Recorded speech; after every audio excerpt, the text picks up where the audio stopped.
video games.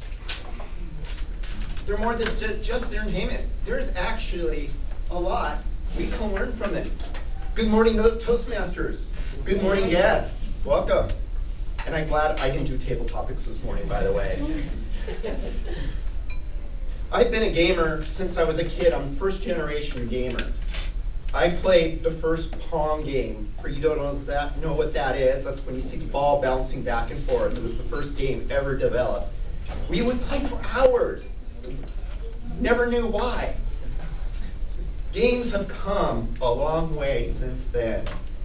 Now we got the virtual world of World of Warcraft. The gaming industry keeps growing and growing and growing. Even Disney has their Pirates of the Caribbean online, where you too could be a pirate. But for me, I love the multiple player type of games like Pirates of the Caribbean. And it's all about the strategy for me. I love the strategy for the games. And these games actually have a lot to offer us. I know some of you here are not gamers, so I'm going to give you an example or a few examples of what that is. Think of this. In the game, there's quests that you could go and do. Within these quests, there's multiple goals you have to meet. Now this is the fun part. You have a team of people, and they have different skills. So you might have Bob, the Grand Wizard over there, Tony, the Warrior, Peggy, the Tamer. And it's your job as the leader to utilize everybody's skills to finish the quest or finish the goals you're trying to achieve. The last one is always the hardest in the game. If you manage to finish it, this is called an epic win, doing something almost nearly impossible. I once had my team in a game called Ultima Online. At its peak, it had over 100 members, and I had a huge alliance. At first, when I first started, I didn't know what I was doing. My friend said, "Oh, you're crazy. Why do you want to start one of these groups?" The group struggled for a period of time, trying to find itself, until some of my friends said, "We want to learn to do these quests." And I told them, "I don't know what I'm doing. I don't know how to do the quest." So I sought out help from veteran players. They taught me how to build teams, utilize people's skills to pull off these epic wins in the games. I would take my players out training every night. We would die a lot.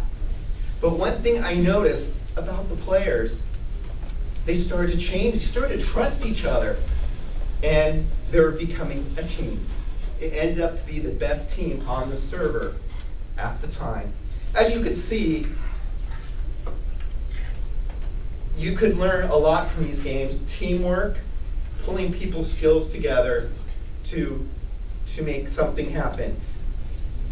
I actually learned a lot being a leader of this group. I learned how to, of course, make teams, utilize skills, and believe it or not, I learned politics, dealing with the alliance, something I never knew I could do. The guild actually, or the group, lasted for 3 whole years. And it was basically people's lives changed. It was time for me to move on anyway.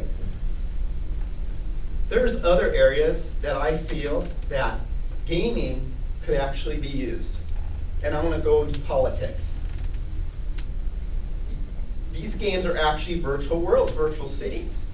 I really think we should let the politicians run the virtual worlds before we let them off into our country. Gives them a chance to train their skills. Virtual worlds have virtual economies, free markets, free trade, driven by the players themselves, that they seem to develop these economies. So if the politicians mess up, we should start over. And in the real world, you can't. That happens. There's certain abilities us gamers have too. And I really found this interesting when I first started playing these type of games. One of them is a tight social fabric. Gamers inside games are quick to help anybody very fast, especially new players. When I first started, I had people giving me armor, virtual money, helping me with whatever I needed. Sometimes we don't get that in the real world. And then there's blissful productivity. Gamers are extremely hard workers. More so, I bet you'd find at their normal jobs. So I hope I convinced you guys today, especially the people who are not gamers, that gaming does play an important part in learning new things and helping find solutions. Thank you very much.